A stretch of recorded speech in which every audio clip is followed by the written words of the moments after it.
Healthy Rebel Radio is sponsored by the Healthy Rebel app. 300 plus secretly healthy, delicious, mouth-watering dessert and treat recipes made with all-natural, whole food ingredients. Now available for download on the App Store and Google Play. Find out more details at healthyrebel.com.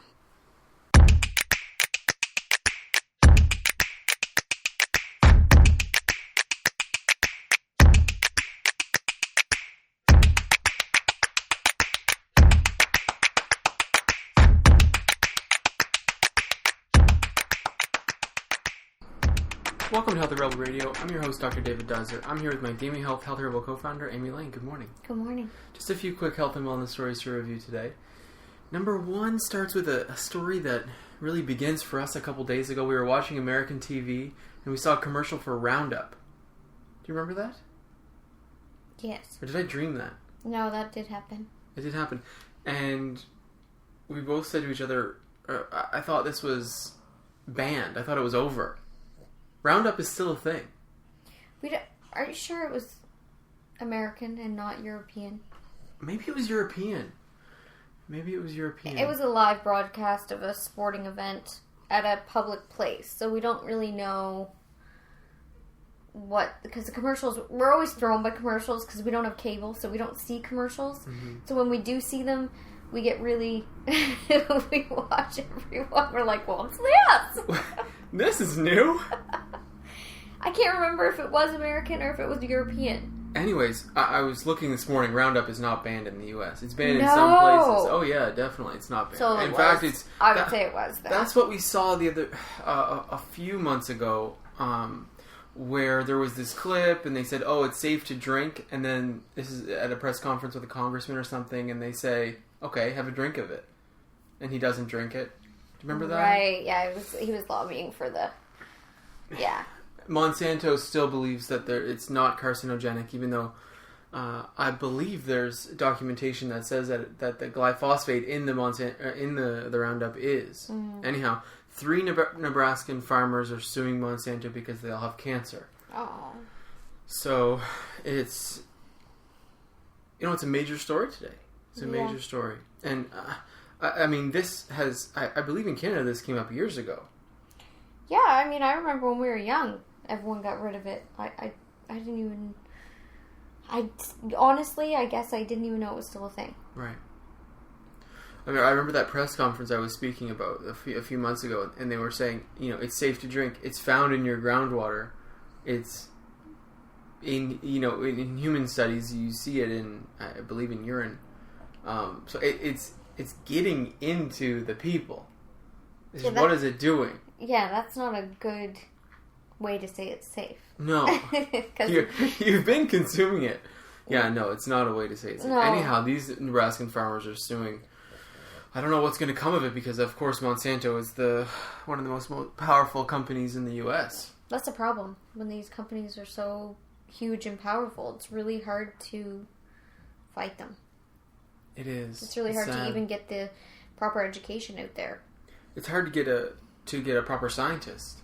Yeah, you can't because they're all paid off, and it's like what we discussed the other day when we were talking about another topic. But they just have the money to get into the media in such a more powerful way. Like the real information or the information that would say like here's the reasons why you shouldn't use Roundup will never be as loud as what these people are capable of doing. Yeah, I mean the money and the power. It's like really real. It's like real life conspiracy theory. Well, it's not, but it's not a conspiracy. It's reality, and I mean everyone needs to wake up to that. Mm-hmm. Like, you have to be your own health advocate. You have to be smart. You can't just follow commercials and think, well, it's on a commercial, it's safe. Yeah, that's a really common way of thinking. Of course, because we want to have trust. It's like when you and I were in an argument the other day. We were fighting over media.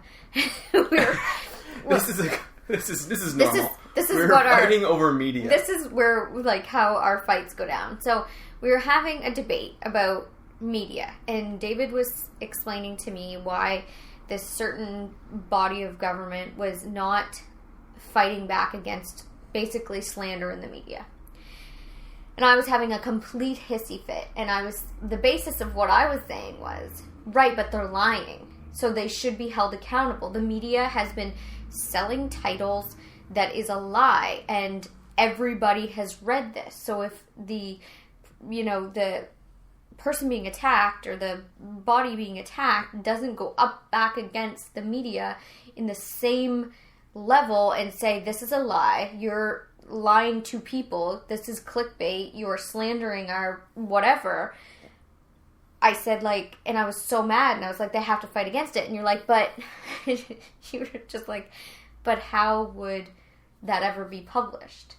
Because these, they're not going to publish a rebuttal against themselves, and like, no one else is going to go up against them. Right, so media is not going to out themselves as being highly one-sided. What's that word? Yeah, you got it. Bias. Yeah. They're never going to say that, and they're never going to say, yeah, we use these titles that are really inflammatory just to get your attention, and it's a lie, and yeah, we've thrown this huge body of people under the bus in doing so. And it, like, broke my brain. Yeah. Because I feel like I'm very awake, and I understand what goes on in media, I participate in it, so it's like, I feel like I'm a person that's very educated on a very real plane, and that slipped by me. Mm-hmm. I was like, yeah, but it's the truth. And you're like, it doesn't matter.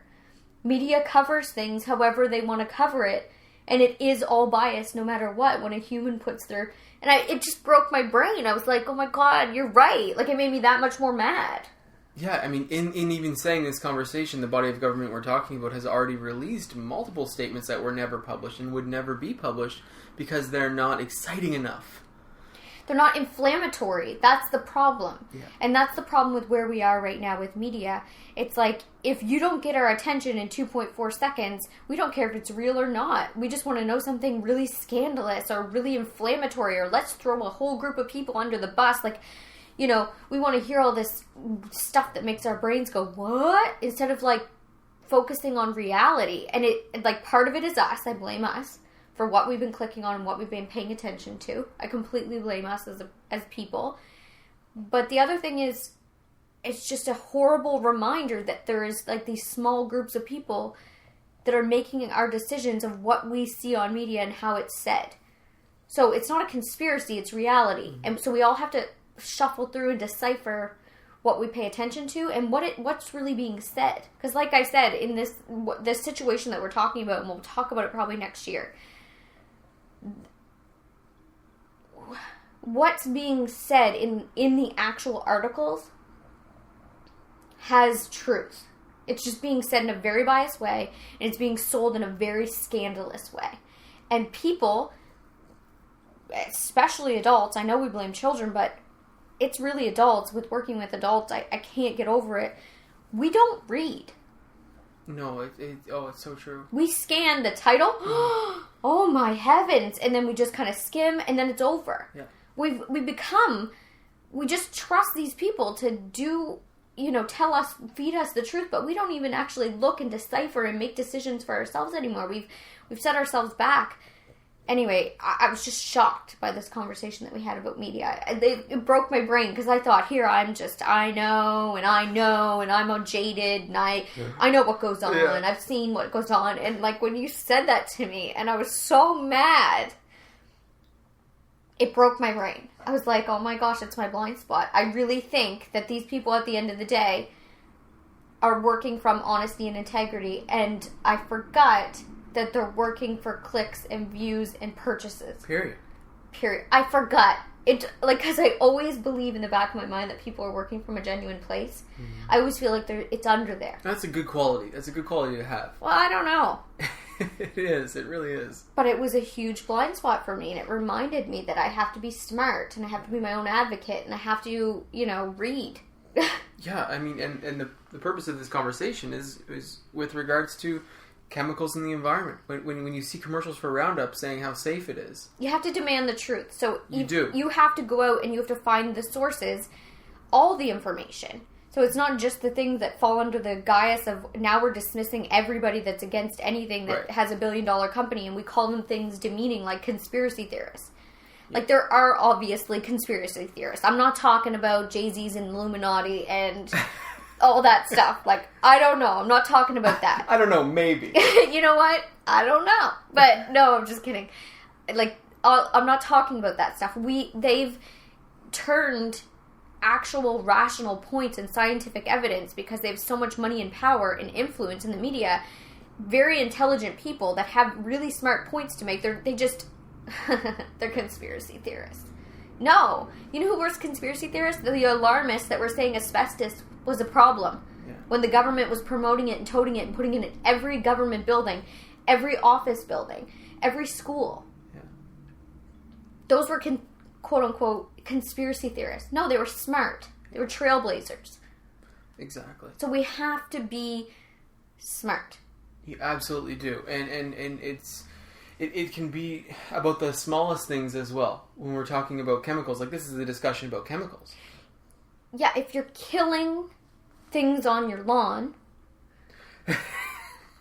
with a chemical, and then you get it on your skin. Your skin, your lungs, your grass that your children play in, your dogs use it's on the bottom of your feet, it's in the air, it's in your ground, it could be absorbed into your pipes, then it gets into your water, or it goes into the drains, it goes into our oceans, it kills our fish, or makes our fish insane, then we eat them, like... Yeah, but I'm not even a fan of unnatural soaps, or shampoos, or detergents. We try to be very... I mean, and I always have a blind spot. Like, we're never perfect. Oh, totally. You know, like, and I've talked about this, about the vegan, if you've listened to my vegan rants. I say rants because Is that what they're called now, the vegan rants? Well, I mean, I get it. I'm very passionate about it, but, you know, I don't pretend that David and I are sitting on top of this mountain looking down on the world saying, do this. We know everything. But we've been through the journey, and... we've lived very real lives, so that's why we try to share, because we came, you know, from a very different situation than what our life is now. So we always have blind spots, but we've come so far, and the consciousness of what we're doing to our environment is so important, and it has changed our life. And it was first driven, again, through our own selfishness. You wanted to rid yourself of allergies and skin irritations to, like, the further degree. And I didn't want to be burdened by chemicals, you know. Yeah. But the joy of that is that we tuned into that, and then we made it into something bigger that serves the world. Yeah, it's true. And the experiences just continue to build. Right, and every time, you know, when we don't look at it as messing up, as soon as we kind of open our eyes, say that we do have a blind spot or something is going on, we don't beat ourselves up. Yeah. We just self-correct. Oh, shoot, we've been doing this thing. This isn't in line with our beliefs. Let's switch off to a different path. Right. Right? I'd like to share a few things that I've learned recently that have been really bugging me about this chemical experience. Ooh. And being exposed. One thing is, if you're suffering from dry skin, if this time of year, or if it's all the time, doesn't matter. If you're experiencing really, really dry, itchy skin, and it's been constant for a long time, and you think that Dove unscented soap is a good option, please try switching.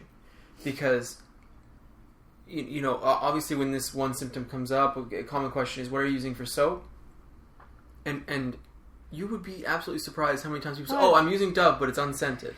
No, I wouldn't. I was an esthetician for years. I mean, it dries out your skin. And most of these chemical soaps do. And then people make a switch to natural, and they go right to the tea tree brand. And that dries and they have the exact same symptoms. Oh, it's not the soap because it's the natural one too. No, you're using a very drying herb. Yeah. So this is a common blind spot that I see in really most skin patients. What I used to see all the time is the other thing that would be compounded. They would whatever was being promoted the heaviest. I mean, back when I was working, a lot of was it Jergens? Yeah. Or one of those was the big dermatologist number one recommended. So they'd get that soap, and then they would go to the drugstore and they'd get the ultra rich cream. So they would come into me and they would have like scaly, dry skin. We were in the East Coast as well, so people do get really dry. And I'd say, what are you using? Well, I'm using the best. Well, let me see. Yeah, high end. Not only that, like, is this soap just crap and drying out your skin and stripping all the natural oils and then replacing it with synthetic oils that just sit on top of the skin and make it seem like your skin is moisturized, but really it's just coated in like a wax or whatever. You flip over these lotions, and one of the main ingredients for moisture is lanolin, and lanolin is sheep sebum. So you know the feeling you get with a wool sweater. Oh, people have the same types of allergic reactions to lanolin. Really? So yeah, it's the oil from the sheep, right? And it's irritant. It's an irritant. Interesting. So that's another thing to look out for. You know, wow. and it used to just break my brain. Yeah. But they have the money. No, it's true. And this is the conversation. It's the media, right? It's, you know, how are we... Well, and it's hard not to be overly critical. You know, then you swing the other way, and then you think, oh, everything that's coming at me is fake. No, that's when you let people win through confusion. You don't let people that just have money and abuse it and abuse their power win by throwing your hands up and saying, well, it's just too confusing. No, I'm sorry. There's so many things. No, we're brilliant as these people here on Earth right now. And we're powerful. And we need to own our stuff. We need to stop acting like victims and babies. Just make smart choices. If you've been using I did the whole like that thing you just described when I switched over. That's exactly what I did. I went straight to tea tree. I was like, I hear tea tree is good. All right. Yeah. Oh, because we get sent a lot of soaps. So you know, a couple of years ago, I would just try a new soap, and then I would just be tortured. God, it's really dry this time of year. I know. Like I can't even live. I'm so itchy.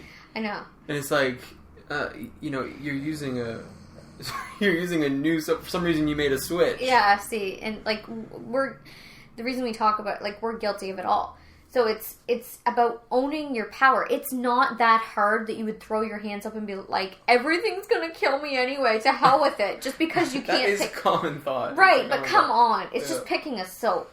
Yeah, it's just like soap. Calm down. I know, and, you know? And if you're looking at chemical exposures, it's not that big of a task to reduce your exposure. It's really not. It's honestly not. It's a few shifts, and then you get in a routine. I mean, we don't even think about our stuff now. We're just in a routine. I think the most difficult one, if we're going to go, like, spectrums here, the easy stuff is your soap, your laundry detergent. Your shampoo. Just fix that all. You know, figure it out. Yeah. Not hard. Yeah. The most difficult one is mold in the home. For me, that's the most difficult one, because people often don't know what they're dealing with. And people don't vacuum their bed, so we're talking about dust mites, those types of exposures. Those are more difficult for me, because like the soaps and things, you can change that in an afternoon, right? Like you can figure that out. You know, trial and error. We've done trial and error with soaps and things a few times. Yeah. You know, you spend some money and you get it done. Yeah. Other types of environmental exposures are a little more difficult. Yeah. But so worth investigating if you're having any symptoms of anything mucous membrane related. But start first with the small things. Yes. But I mean, and also just vacuum your bed. Yeah. Vacuum your house like multiple vacuum your bed. times. If you don't have washable pillows, vacuum your pillows. And really get it all done. Just do it. It's excellent the results you can get. Oh yeah, I know. I mean, we're talking rashes, dandruff, you know, eczema, any type of detox type reactions or symptomology.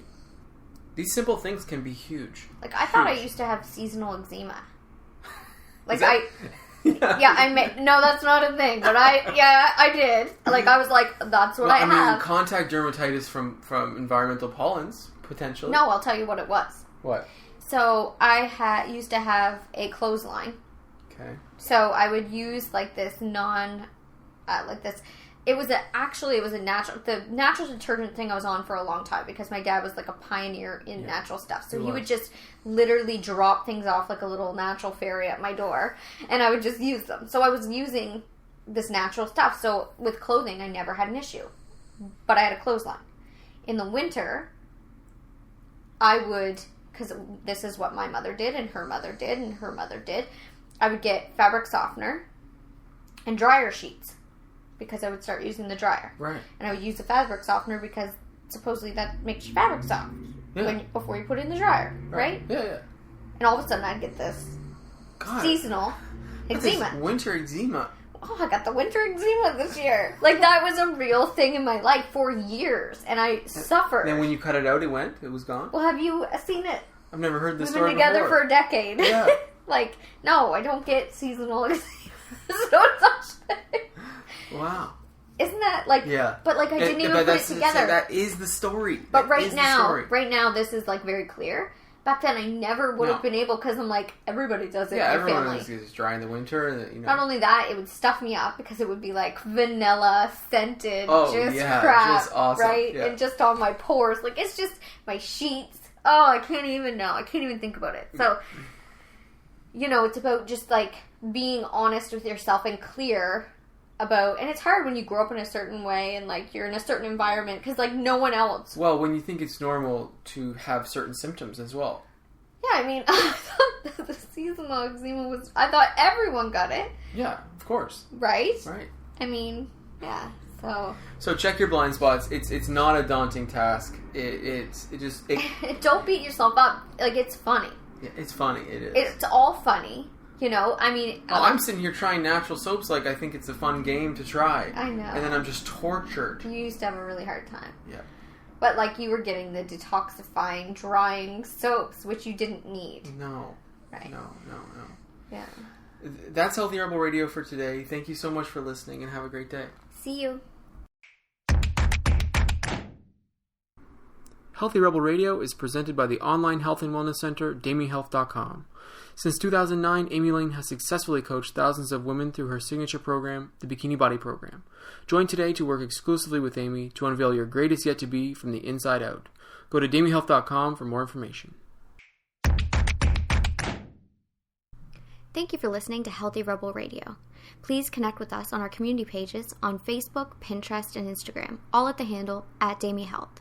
For weekly recipes, articles, and all our episodes straight to your inbox, join our newsletter at DamiHealth.com. You can find all the links discussed in today's episode in the show notes. Thank you for joining us, and see you tomorrow.